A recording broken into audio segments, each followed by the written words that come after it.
Hi అండి, welcome to my channel PSM Telugu vlogs. ఈరోజు మీకు నేను మామిడికాయతోటి క్రీము జ్యూసీగా ఎలా చేసుకోవాలో చూపించబోతున్నానండి.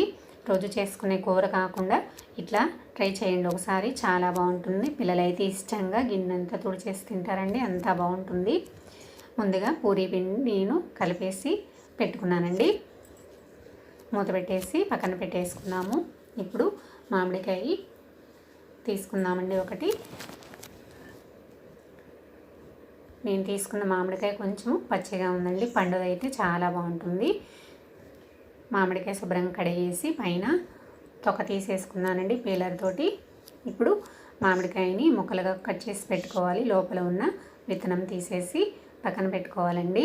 ఇప్పుడు కొంచెం జ్యూసీగా ఉన్న కాయ అయితే మనము తోలుతోటి కట్ చేసుకొని తోలు తీసేసి లోపల ఉన్న కండ వరకు బౌల్లో తీసేసుకొని చేసుకోవచ్చండి. ఇది గట్టిగా ఉంది కాబట్టి కొంచెం మనం చిన్న ముక్కలుగా కట్ చేసి పెట్టుకోవాలి. వీడియో స్కిప్ చేయకండి. దీనిలో 2 ఇంగ్రీడియంట్స్ కలిపానండి, అవి ఏంటో చూద్దరు కానీ అవి వేసుకుంటే చాలా బాగుంటుంది. ముక్కలుగా కట్ చేసి పెట్టుకున్నాను కదా, ఇప్పుడు మిక్సీలో వేసేసుకుందాము. ముక్కలన్నింటినీ మిక్సీలో వేసుకున్న తర్వాత మామిడికాయ టేస్ట్ చూసుకోండి ఒకసారి, తీయగా ఉందో కొంచెం లేదో చూసుకొని దానికి తగ్గట్టుగా షుగర్ వేసేసుకోవాలండి. అందులోకి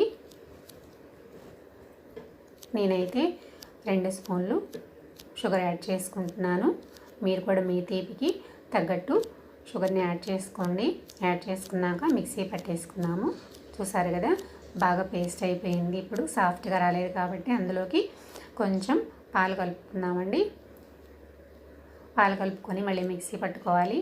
మిక్సీ పెట్టుకున్నాక చూడండి ఎంత సాఫ్ట్గా గ్రేవీగా చాలా బాగా వచ్చింది కదా. దీన్ని ఒక బౌల్లో తీసేసుకొని పక్కన పెట్టుకుందామండి. ఇప్పుడు మనం పూరీలు రెడీ చేసుకుందాము. నూనె కాగిపోయిందండి, నేనైతే పూరీ వేసేసుకున్నాను. పూరీ వేసేసుకున్నాం కదండి. ఇప్పుడు గరిటె పెట్టి పైన నొక్కుతూ ఉండాలండి, అప్పుడే కనుక పూరీ బాగా పొంగుతుంది. చూసారు కదా, నేను వేసుకున్న పూరీ చాలా పొంగింది.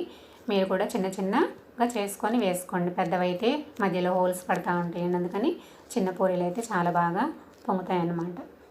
పొంగింది కదా, పూరీని తీసి పక్కన పెట్టుకున్నామండి. అట్లానే పూరీలన్నీ చేసేసుకున్నాను. ఇప్పుడు పూరీలన్నీ ఒక ప్లేట్లో తీసేసుకున్నానండి. చూసారు కదా, చాలా సాఫ్ట్గా చాలా క్రీమ్గా చాలా బాగా వచ్చింది కదా. ఇట్లానే మీరు కూడా ఒకసారి ట్రై చేయండి, చాలా బాగుంటుంది. నా వీడియో కనుక మీకు నచ్చినట్లయితే లైక్ చేయండి, సబ్స్క్రైబ్ చేయండి, షేర్ చేయండి. Thanks for watching.